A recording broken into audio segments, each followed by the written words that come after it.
well, what successful thing happened before you started having all these things at work? And she goes, what do you mean? I said, well, you obviously had to have a success before you have these problems in this particular area. And she goes, well, I just bought this house. And she told me about the dream. I said, well, there it is. And I said, do you see the relationship? If your worthiness of accepting the house is not at that level, your subconscious, your character defects, if you would, are going to rise up and create a situation whereby you can't keep the house. You're going to get yourself fired. Welcome to the Networking with Michelle podcast, the show dedicated on providing you the how-tos of marketing and networking strategies. Here we believe in the Jim Rohn quote, success is nothing more than a few simple disciplines practiced every day. Hey everyone, welcome to the Networking with Michelle show. I am so excited to be back. I have a special guest, Robert Christiansen. He is an executive, entrepreneur, mentor, public speaker, master coach. Robert is the president of Motive for Life, a professional coaching event and publishing company. Robert, welcome to the show. How are you doing today? Very well, Michelle. Thank you so much for having me. Yes. And as I just stated, we had some small talk. Hey, everyone, this is my first interview post-Harvey, and I just felt like Robert's the perfect guest for this. So this is definitely dedicated to not just the Houstonians, but even the people, family, friends, and listeners in Florida. Yeah. So yes, this episode is dedicated to all of the survivors across the board. And Robert, what I think the first thing that grabbed my attention on your site was the purpose of life is to live it. What does that mean to you? So few people understand what their purpose is on the planet.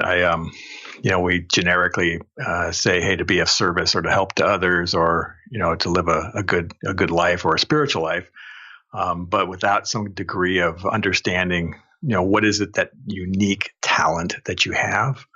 Like, you have a very unique talent. You're able to get on and interview people and have an open and free conversation about things like spirituality or just dealing with cultural issues and what's happening right now with you emotionally when it's going through, what happened in Houston.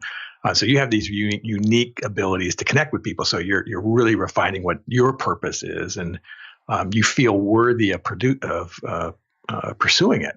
And this is the real challenge to most people, is they don't understand what is that they don't feel that they're worthy to go after that deep dream that's inside them, right? And if they knew that they had the ability to do it, if they just felt worthy of doing it, they would chase after it with all the gusto in their life, right? But that's what we're about. We're about helping people find that, whatever that is in your life, whatever success means to you in your life.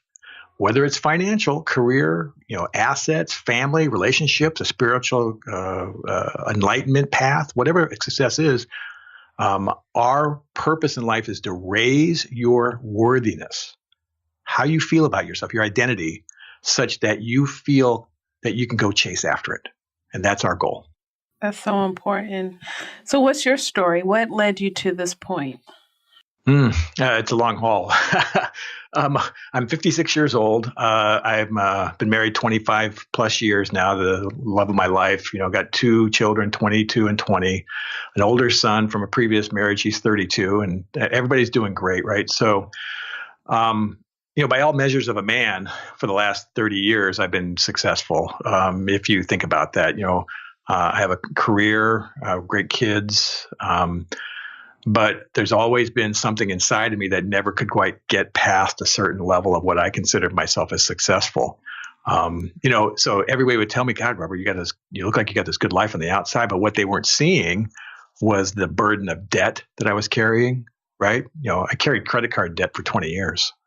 I'd even have the money in the bank to pay it off, but then I wouldn't do it, right? So things like that, right? That would kind of eat at you. And then, prior to that, before I was 25 years old going to college, I really did not have a very good time or was not very successful at living life. I got involved with a lot of drugs and alcohol early on. I got myself cleaned up at the age of 25, got sober.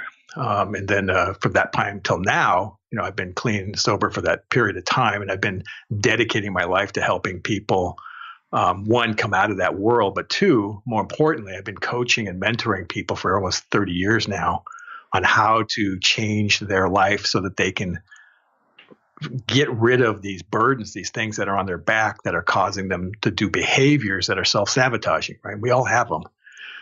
Yep. So that's kind of the backstory. So I'm a computer science guy. I got trained in computer science when I was young. I was fortunate enough to get educated in that area, and I've made a really pretty good career out of that. And so today, my job, I have two things I do. I'm an executive for a cloud computing company. So I travel the world and meet a whole bunch of people in the C-suite, telling them how to use cloud within their organization. I have a team of about 150 people that are on my team internationally. And then at the same time, I'm running this other company called Motive for Life, which is a passion of mine of just coaching and mentoring. We have a bunch of coaches working for us that have adopted this philosophy that I put into practice. And that practice and that philosophy is really important. And I thought about doing that 100% of the time. And, it's big enough to do that, but it really didn't reflect how I wanted to live this passion, right? So there's all these other people that count on me at the other company to do and to lead and to help with them as well. So I've been able to do both. It's been good. Good for you. Do you believe past traumas and experiences create our limiting beliefs? Oh, yeah. Oh my gosh. So I call this imprinting, right? So when I'm a big, I'm a scientist at heart. I'm a guy who went to school in hard sciences, mathematics and computer science and stuff, and physics.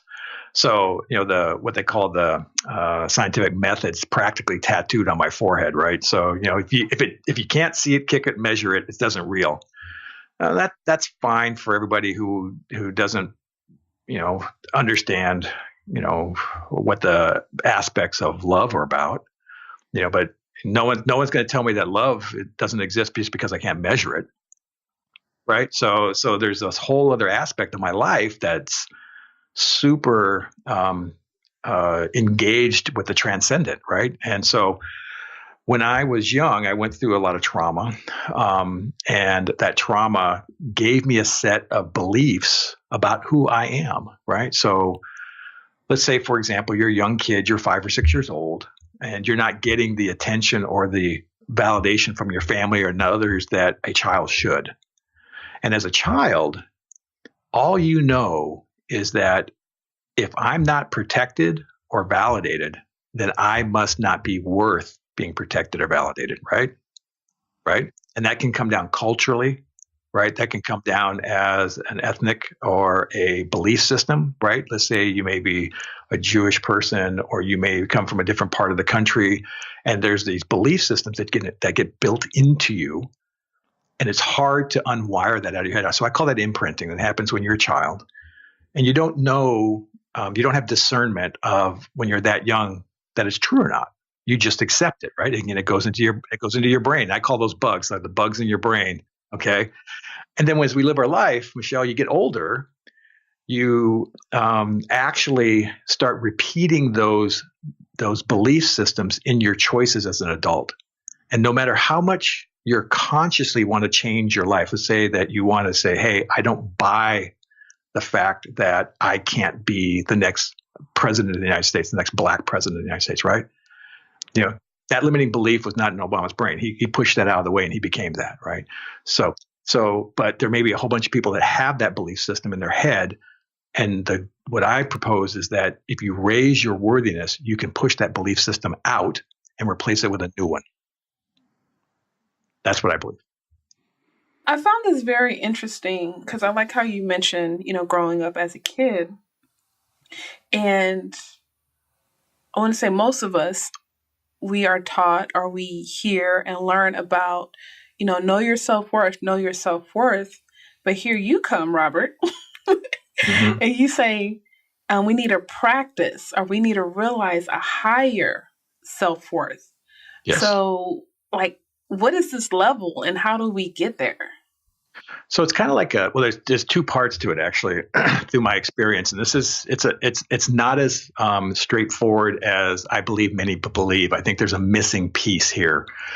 A guy named Gay Hendricks, he's a psychologist, wrote a book called The Upper Limit. And he discovered that as much like a thermostat in a house that controls air conditioning or heat, once the needle of your good, let's say I'm worthy of making $100,000 a year. Say that that's something that you aspire to a goal. But let's say you do so well, you go up to 200,000. Oh my God, right? You're making 200 grand.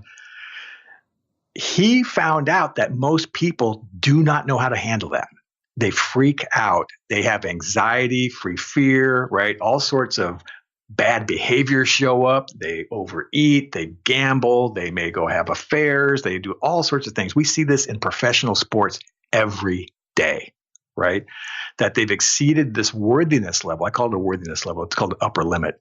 And once you get up there, all this bad behavior happens, and then you fall back down again. So there's this trigger that happens, Michelle, when you start going past a certain level.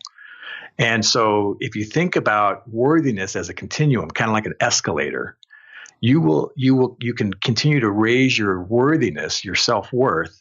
But what ends up happening is that the gifts from the Creator often outstrip your ability to receive them.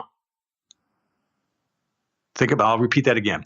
So everybody who's listening, when you say yes to the Creator and you say, I'm worthy of receiving whatever powerful gifts you have for me, whether they be money, a prosperity, a loving, huge, great relationship with a great person, an opportunity to pursue a career, buying a house, getting a new car, whatever it is, and it goes past your ability to handle it, we get upset. We get anxious. We get fearful. Well, what happens if it stops, right? We get all these things going on, and then we do all sorts of crazy things, and we get rid of it, or we pull it down again back into our comfort zone. Now, I believe the Creator, God, or whoever it is, your belief system, is out there always saying, what do you want? And we'll deliver it every time, but we don't know how to get it and keep it. That's one of our biggest challenges. Man, oh my God, you're like so spot on, because I'm finalizing my book, Success Undefined. And one of the things I talk about is that we all want to be successful, right? But are we capable of handling the level of success we desire, right? Because first of all, when we think of success, we think about what society has put in our face. We'll just say the American dream, house, 2-car garage, 2 cars, husband and wife, 2 children, 6 figures and recognition, right? There you go. But we don't understand, at least growing up, hopefully now 20s, 30s and older, but do you understand the responsibilities that come with this picture of success that we've been desiring and defining to this life, that we're trying to pursue? And so when it comes to success, I say undefined is because it's just general, right? Society's definition. But by the end of the book, I want you, the individual, to define what success looks like. Because in theory, we're all successful, but because we have this broad definition, we don't receive it.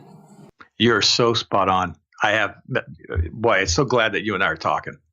Okay. It really is. It's no coincidence. So let me be more specific and overt. So, you're going on. So let's just talk about you and I, and hopefully the audience here will be able to get out of this conversation what it is we're talking about. You are on the path to writing and publishing your book. Is that correct? Yes. Okay. I just finished mine up. You have a link that I sent to you called The Bug in Our Brain. It got published in Amazon a couple of weeks back.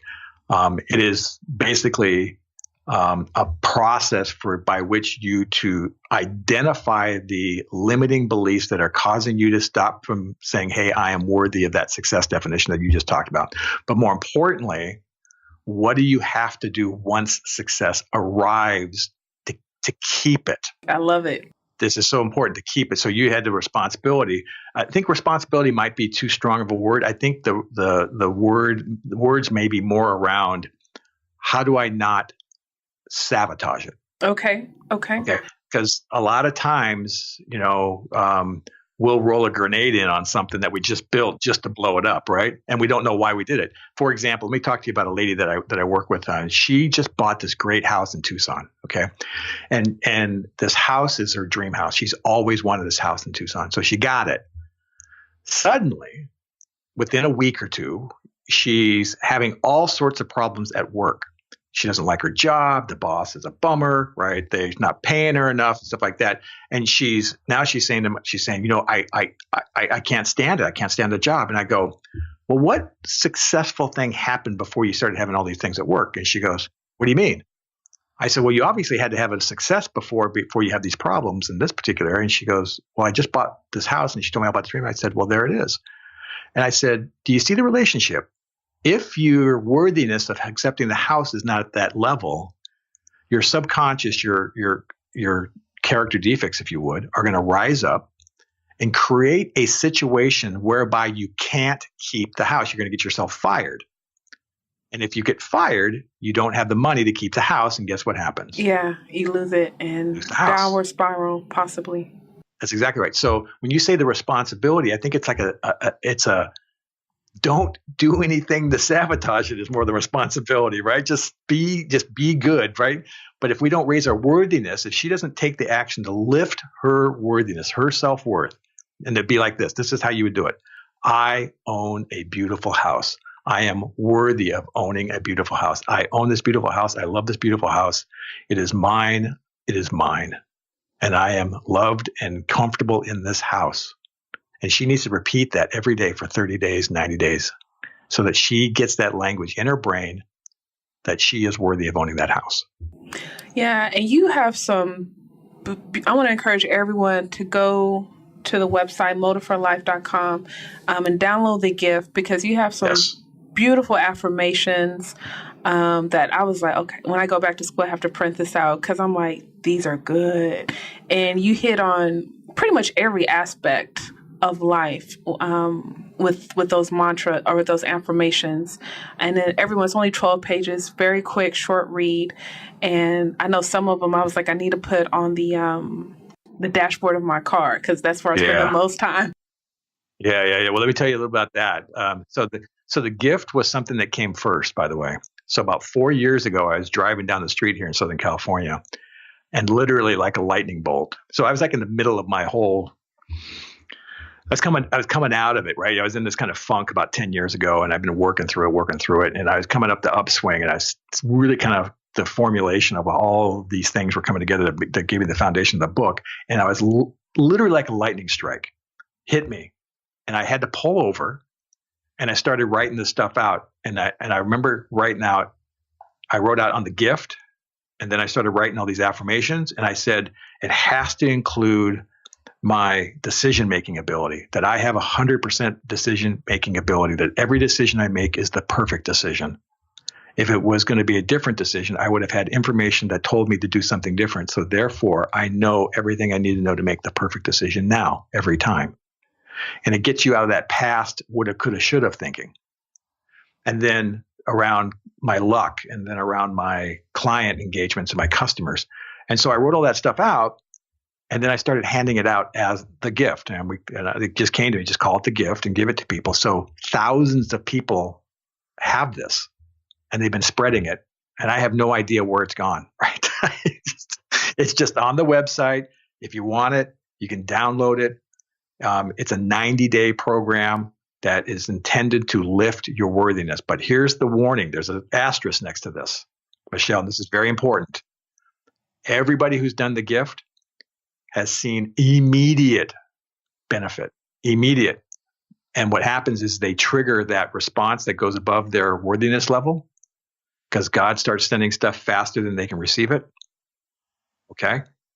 When that happens, don't stop doing the gift. This happens almost every time. People just stop doing it after about 3 or 4 weeks. All right. Okay. I want to say this for the record, because I guess I'm guilty of this. It's not necessarily a bad thing, but I think a lot of us we pray for successful businesses and careers and promotions and all this kind of stuff. But what I loved about your affirmations, you had a section on clients, and it was very specific. And I think it's not necessarily about just growing your business and having all this revenue, but it's like, okay, I love the clients I'm working with now. I want more of those type of clients. I want us to be aligned in values. I value my clients. And it was just, to me, it was client centric and not necessarily business centric. That's right. And I thought that was very important. Well, it causes you to be of maximum value. And what I mean by maximum value, without compromising your own self. When I go into business, right? I read that every day for almost 2 years straight. That piece. My clients are the best clients in the world. I love doing business with my clients. My clients value our products and services. We charge a fair price, and they're happy to pay us. Our world is constantly filling with these kind of clients. So I did that every day for 2 years. And let me tell you something. We built the world's #1 global cloud computing consulting company. Let me just tell you that. Goldman Sachs named us the #1 company. We started from 22 people, and we were just purchased by Hewlett Packard Enterprises last week. Wow. Congratulations. Yeah. So that deal got inked today, by the way. That closed today. But here's what we started. We started as a nobody company 3 years ago. Okay. So I said I wanted to be this is important. I wanted to be the #1 cloud consulting company in the world, period. That's what the goal was. All right. And I wrote a mantra out that said, that's what we are. And more importantly, these are the type of customers we want. And we attracted those customers. They came to us in droves. They just showed up at our doorstep. I love it. Absolutely love it. Great testimonial. So one thing, okay, so I want to back up a little bit. You mentioned the lady that you helped out, and I'm paraphrasing, but pretty much the question is, what success happened before the problem? Yes. So, okay, this is important. Let's say that you're feeling uncomfortable and something's really going wrong, but you have no idea what it is. You look around, everything on paper looks good, right? You're handling your bills, you're handling your relationships, all the things in your life are good. And I get clients all the time saying, I don't know why I'm so anxious. I don't know why I have free-floating anxiety. I don't know why I suddenly picked a fight with my wife or my husband for no reason, right? I don't know why I went and ate at something for an afternoon, right? Why did I polish up a half a pint of ice cream or whatever that is? That's my personal challenge, by the way, is ice cream. Okay. Yeah. So and what usually happens is that go back a little bit and see if there was a success or a big success in your life that you just kind of went, wow, that was awesome. And what ends up happening is if you've exceeded what you believe your worthiness level is, and I'm not talking about your conscious one, I'm talking about your unconscious one, your subconscious brain, the bugs in your brain that might be saying, you know what, Robert, that's great that you just published a book, but you don't deserve to go on Michelle's podcast because you're not good enough, right? That's great for everybody else, but Michelle needs to interview people that are better. And I'll tell you, those are the things that actually come up in my brain if I let them. So what ends up happening is that I might pick a fight with my wife, my lovely wife, for no apparent reason, or I have free-floating anxiety. So what I do then is I stop, I read those phrases out of the gift that you talked about. I meditate every day, by the way. So this is super important. One of the key components of self-worth is to learn the practice of meditating, even if it's short for like a minute a day. It's one of these pieces. We also have a guide to meditation on the motiveforlife.com website. It's free. You can download it. It's not intended to be any religious or spiritual piece to it. It's just meant to show you what are the basics of how to meditate. So once I settle myself down, I can able to go, oh, whew, all right. Yeah, you're okay. You belong on Michelle's call, and it'll be good. So it's all good. Now, one thing I believe is, especially with a question such as this, I believe a self-assessment leads to self-awareness. Is it safe to say that self-awareness and self-worth belong together? It is, but it's hard for people to do. That's why I advocate a coach. Your coach is definitely going to have to be somebody you trust and believe in, that you can confide in. And everybody needs to have somebody in their life that they can trust and confide in. It's a lonely life if you don't have somebody. But Michelle, here's the problem, though, is that most people can't draw the line between what their true identity is about their worthiness at the subconscious level, right? We all want a raise, right? We all want to work in a good job. Of course, I'm worthy of getting this much money. But the problem is that the unconscious belief system, what I call the routines that we have built in, may be not aligned with that. And you may not know how to identify where the disconnect is. And here's the test. Here's what I've come up with, and I think it's worked every time so far. And I'm hoping if the audience here is able to use it. If you want to know what your worthiness is right now, look around. How is your life? Are you into a lot of debt? Do you not have the body image that you want?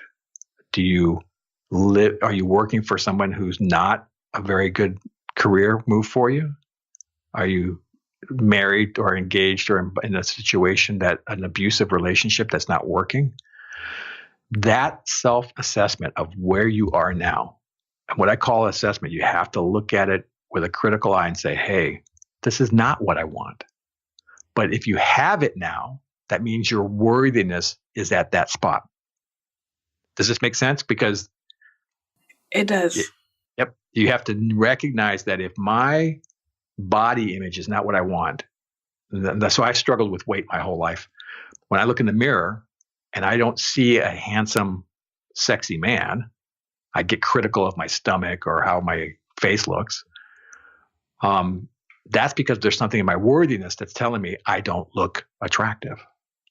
So if I change my language in my brain that no matter who's in the mirror, Robert, you are an attractive man. You're handsome. You weigh 190 pounds. You're physically fit. Whether that image in the mirror is or otherwise has nothing to do with it. But when I look in the mirror and that's what I see a handsome man. I see a beautiful man, right? I see a worthy man. That starts the change. It has to start with our thinking first. Now, so to answer your question, to get back to it, so to connect those dots between my awareness, my self-assessment, right? I think that's what you said. And then how my worthiness is, that's how you connect it. And that's a tough one sometimes because we run these seminars, right? And our seminar is a 3-day workshop where we go through this process with people. And the first day is all about where am I? What's the reality of my life, right? Am I in debt? Am I not making enough money? Do I have a broken relationship? Are these things going the way I want them to? Why am I struggling? Is then the next question, right? So you can connect those. I'm writing. I'm taking notes. Yeah. Like I said, because you and I are coming in after this whole hurricane there down in the south too, in both Florida and Houston. I live in Southern California, so I don't know what it's like to have hurricanes. We have fires and earthquakes, right? So we have a whole nother set of stuff here. It's crazy because I know there was a fire. Was it last week or 2 weeks ago in California? But I don't know what city exactly. We've had several. There's this is summertime, late summertime's fire season. So we would have. Oh, it's a season. Oh yeah. We have 2 seasons. We have green and brown, right? So green is the wintertime, brown's the summertime. Oh my. Yeah, so when it turns brown here, all the grasses dry up, and wildfires in Southern California are a pretty common thing. But when they start, rolling over cities and stuff like that, that becomes just like what it is down for you. It becomes disasters. Crazy. Yeah. Okay. Odd question. Yes. I didn't know it was fire season. Do you think that's also a part of climate change as well? Because that's the big. Don't get it even started. This is the unifying event for all humans, by the way, is how do we live in a way unified of all countries, all people, so that we can coexist with the habitat that we're in. The earth is not going to care in the long run. It's going to brush us off as humans and shake its shoulders and then redo the world again, right? It's a little blue ball floating around, and it's been around for 4.5 billion years. And it's not going to miss a beat if the humans don't figure out how to survive on it. Wow, when you put it like that. Well, it's our unifying call. I mean, all people, think about it, what happened to the Paris Accord, right? We have to come together as a human people, all people. And, the cultural divide that we have in this country today is a call to action, that we are all one people. And we have to act and behave and to lift up the feminine of our world. And the men have to learn how to serve it. And I tell you, and I think that's been lost out there. If you're a man listening to me, nothing gives me more purpose than to see what the women in my life and saying, hey, how can I help you bring your healing power to this world? What can I do? I love it. It's so important. And I made a Facebook post similar to something like that, but I was like, in short, I made a post stating that we need more men to speak against rape culture because there were some incidents that happened this week. And I think until that, I like how you said it, though. I really do. I think, and there's so many things to work on, but let me be more specific, Michelle. I don't want anybody to even remotely misunderstand what I'm saying. As a man, we find our truest value when we serve a purpose. This is a man, okay? And what that means is you, from my DNA and who I am as a human on this planet, I do my best work when I know I can serve something, and it starts with in my backyard with my family, right? My wife and I have a really strong relationship because we know what we both need to do. I serve like a tent pole, so I stand up and I hold up the tent. And it's not a complicated job, right? I hold up the tent, but everything underneath the tent is hers. It's hers, right? She's the caregiver. She's the love of the family. She takes care of the relationship. She paints everything. I mean, she does it all, and she wants to do it because that's what she loves doing. I find great deep wealth and meaning in knowing that I'm the guy that serves that purpose. And every man that I've ever met who's been really happy has found a purpose to serve, whether it's serving their country, serving the community, serving their culture, serving their people. But if they do it in a good way, they find value. And for me, that's where I find my value. I love it. I know you speak a lot on overcoming limiting beliefs or fears.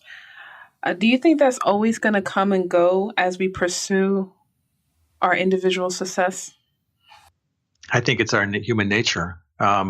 Michelle, you've been asking some really great questions, and this particular question is the heart of it. We as humans are ever expanding, right? We're like everything put on this planet has intention to grow. Bees, trees, grass, ants, everything. They all have expansion. They have intention to grow and expand. It's the nature of the whole creative force, right? The true nature, I think, of humans is to be creative and to expand. So the denial of that, for me, does not sit what it is that I was placed on this planet to do. I was placed on this planet to be creative and to expand in a good way. The problem is that us humans feel we need to suffer in that process. That we've been taught that if I'm not suffering or if I'm not in pain, I'm not worthy of whatever it is I'm gaining. So think about the language we had. I worked hard to get this. Why did you have to work hard? What if it was just given to you? Well, I don't feel I deserve it. Huh? What? Let me give you $100. No, I can't take it. Why don't you want to take that $100? Do you feel the visceral reaction to that? I do. Do you think that comes from the Bible, from biblical times? Yeah, don't get me started there. Robert, we're going to have to schedule you some more interviews. Like, we have to interview you like every week. Oh my God, we should do this more often, Michelle. I'd be more than happy to come back. But it's a piece of that, right? I've taken a lot of the metaphors and the stories and the key learnings of our cultural icons, whether it be in any of the three major religious or and we've turned them into actual, thou shall not do these things, right? My belief system is that the creator is sitting there constantly saying yes to everything I want. Everything. If you want a lot of work to get something, there you go. Here's a lot of work. Okay. If you want to succeed at the highest level with the least amount of work, the creator's going, here you go. It's your choice. You can suffer during the whole time of it, or you can just say yes. And what I know is that the difference between those two is worthiness. Do you think, because I believe people are addicted to something, right? Yes. We have our vices. Can you still live out your purpose with that addiction? You're going to have to. It's the nature of humans. So every human has some addiction, and it's mostly to pain. All right. So, for example, I was addicted to drugs and alcohol up until I was 25, right? So I have a very unique perspective on this topic, and I deal with the addicted daily, helping them get out of that world. Now, as soon as you take them out of that world, the first thing they do is they freak out, right? They can't stand being sober. They wander around in a haze. They don't know what to do. They may stay sober for a week, 2 weeks, 3 weeks, and then they go back to drinking again. And I always ask myself, why? It's because they're addicted to the pain. They're not addicted to the actual drugs and alcohol. They shift that stuff up all the time, right? They just need to shut the head off. And what happens is people may not understand that what I'm telling them, but all you got to do is turn the media on for any 5-minute period. You can see as much pain as you want, right? I mean, think about it. We are surrounded by a 24/7 stream of media pain. Why? There's a market for it, right? So I say shut all that stuff off, which I did a long time ago. Okay. Also on your website, you said the definition of success must come from within. How has your definition of success evolved over the years through your experiences? And what is your definition of success today? It started with money first. It almost always starts with money, Michelle. So I'm not going to be vague about this or have some virtuous, statement. I mean, you know what? You can't even begin to think about spirituality if you can't feed your kids. Let's just be clear, right? If you can't take your children to the hospital to get health care, or if you can't decide how you're going to feed them, or forget about even going to college or getting to school and stuff like that. If you can't put money in the world that you're in, that's just job one, right? So we have to believe that attainment of some financial success has to be number one, period. And so I'm overt with that. Let's get the money problem solved.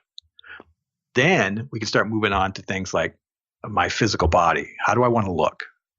And what I mean by that, by look, is how do I want to look at myself? Am I proud of who I am? And then we go into areas of relationships, like I want to have children and stuff like that, and so we start branching out from there. And that's how that definition has changed with me. So every client that we coach, we start at the very beginning. Why are you here? Well, I can't seem to pay my bills. Great. What do you want to do? How much money do you need to make to get that? I need $70,000 this year so I can be living comfortably. Great.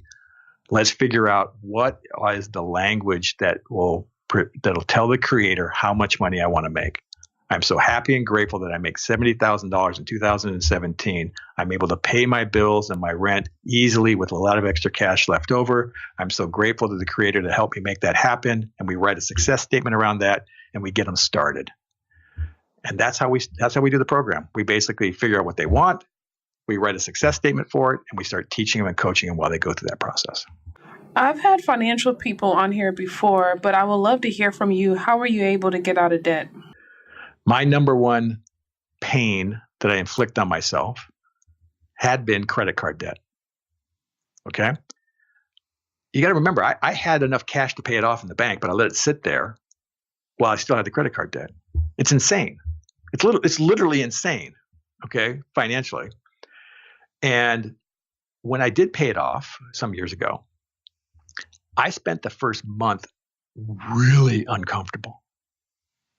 And what had happened to me, Michelle, is that I had gotten rid of the one thing, the last thing that I could beat myself up about. It was like a bat that was always sitting there ready to pull out, and I could hit myself with it. Oh, I got credit card debt. I stink, right? I was addicted to that thinking. And when I was able to finally rid myself of that bug in my brain of financial unworthiness, I call it financial unworthiness, I was able to succeed at much higher levels. Do you think when it comes to getting out of debt, is it more about increasing your income or saving more money? Neither. Oh, okay. It's about believing I am worthy of living a life without debt. Now, I want to propose something to the audience if they're still listening. We're still going. Of course they are. I hope yeah, of course they are, right? Of course they are. They better. We went past their time frame. No, but I asked you what's the opposite of credit card debt without using the word debt. People use the word debt free. But if you know anything about the law of attraction, the last thing you want to use is the word debt. It's a negative. It's still a negative. Negative. Tell me what debt free is without using the word debt. It's almost impossible for most people to use. Right. Okay. Train of thought. Mm-hmm. Right. So what I propose to people is I have plenty of money to pay all of my obligations, pay off all like that. I have plenty of money in my bank accounts that I freely use for any purposes I need. I love it. Right. And that way, I'm free of any of those back obligations. We don't even have a cultural term for being debt free, do we? We don't. Think about that. I mean, you're right, because now, like when you break it down, it's like debt is negative. It has a negative connotation to it. Right. Free. Are we free? Like, I am financially free. Yeah. How about that? Yeah. There's financial freedom. And even then we go, well, I'm financially free with $30,000 in credit card debt, right? So, see, that's where my brain goes. I mean, I'm still working with this. So, Michelle, I am not cured by any means of stretch of the imagination here, right? It's a process, and our words speak volumes. And they do. Yeah, but our words help with the mindset shift. Okay, just a few more minutes. I probably need a whole, like 60 more minutes. Okay. Well, we should make sure. Let's do this. Let's make sure you and I come back again later, if you want, and we'll do more of this, and we can we can talk in depth about this stuff because this is complicated stuff. It's not obvious, and one of my key skills, one of the things I do well, is break down complicated things into terms that most people can consume, and that's one of my passions is to help people understand what's going on. I do have a few more questions. You did say without a platform of high self-worth, we cycle through success and failure over and over. Is success sustainable? Yes. We see it all over the place. And we have examples of success that's sustainable. When I look at what our previous president did, he is a stunning example of success sustained. Stunning. I just find it remarkable. I have its picture on my desk right in front of me here, and I use him as a mentor of mine that say, this is somebody who did something that no one else did before, and he maintained it. Okay. And in a world so yes, it's sustainable. So that's number one. Number two, there has to be a mentality that I'm worthy of it. Once you get to a worthiness level, it's naturally maintained. But this is the good news, Michelle. Once you raise up to a certain success level and you believe that that's where I belong, it naturally stays there. You don't fight it ever again. You'll never go backwards because you're there. It's permanent. Semi to last question. It's all good. We can take all day. That's fine by me. Is happiness a decision? No. This. I'm just going with my reactions, okay? Because that's a good question.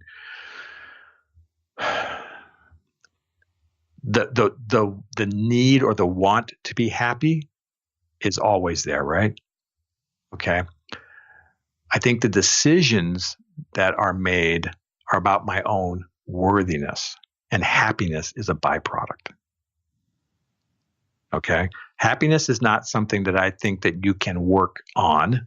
I think you have to put in the effort to do something to attain that the happiness will come to you as a result of that effort. So I can see why you can get a decision, but this is very, again, subtle, but important. When you lift your worthiness, you inadvertently lift your happiness. It's a natural byproduct. I can see that. Robert. Yes. What am I missing? What is that one question that I didn't ask you that people need to know? They just need to know the answer, the question and the answer. How do I evaluate my self-worth now? We talked about it a little earlier. We put that in the gift, in the reading and the gift on the website. At the very beginning, there's a test. It's evaluation. I don't like to use the word test. But go into the bathroom, close the door, make sure no one's around. This is very important, that you got your privacy. Look yourself in the mirror and say to yourself, I love you. You're awesome. You're beautiful. You're amazing. You're worthy of great success. And if you don't believe it, or you have a hard time holding your own gaze, and you don't believe that you are that in that deep, only you can tell that. If you don't believe it, then there may be some things you can do to help lift it up. And what I know is that everybody can benefit from that exercise, because you'll find things in your life that may not be connecting. And then you can start. If you don't do the evaluation by looking yourself in the mirror and saying these things, you'll never know where your blind spots are. You'll never understand what the missing pieces are, and you'll cycle up and down through success and failure and not know why. You'll blame God for it. You'll blame the devil for it. You'll blame your friends, your family, and your neighbors, right? You'll blame everybody except for understanding what's going on. So that would be the last piece. Wow. How can people get in touch with you? Go to the website, motiveforlife.com. And there's all sorts of ways to contact us there. And we have a couple programs. Next year, we have 2 events. One's in Miami, one's here in Southern California. One in the spring in Miami and one in the fall in Southern California. These are 3-day workshops. They're intended to go deep and on these topics of worthiness and to break through some really key bugs in the brain. And to make that happen, we also offer one-on-one coaching with our team of coaches. These coaches are specifically trained around this topic. So, for example, anybody who's a coach inside the company has been coached or is in coaching by me specifically around these topics. So we don't just allow somebody to be a life coach and then come on in. That's just not what it's about. This is very specific related to that. And then finally, if you can't afford any of those things, I understand that's always a piece. The book that's out right now is called The Bug in Our Brain. It's on Amazon. I sent you a link to it if you wanted to post it associated with this. There's a paperback and a Kindle version. We did release it last week. The first month's proceeds, so you can be in October, are going to a charity called Sophia Sees Hope. It's a really good friend of mine named Laura Manfrey. She's advocacy for gene therapy for restoring blind sight to the children who have lost their sight through gene challenges. Right. So these are kids that had sight at one time, but then it went away. And they have a gene therapy that restores it, and it's huge. So we're dedicating all the proceeds in the month of October for that as well. Okay, I'm absolutely just so grateful for doing this interview with you today. I definitely needed it, and I already look forward to you coming back on the show. I'm gonna have to get I'm gonna have to dissect this interview. Yeah, and get another round of questions. Well, I look forward to it as well. You tell me what you want me to do, Honey, and I'll be more than happy to. Just let me, give me a heads up, and we'll be back on, and we'll have some more time together. How's that? Absolutely. Hey, everyone, remember, I believe in you. Personal connection leads to an influential network. Thanks for networking with Michelle.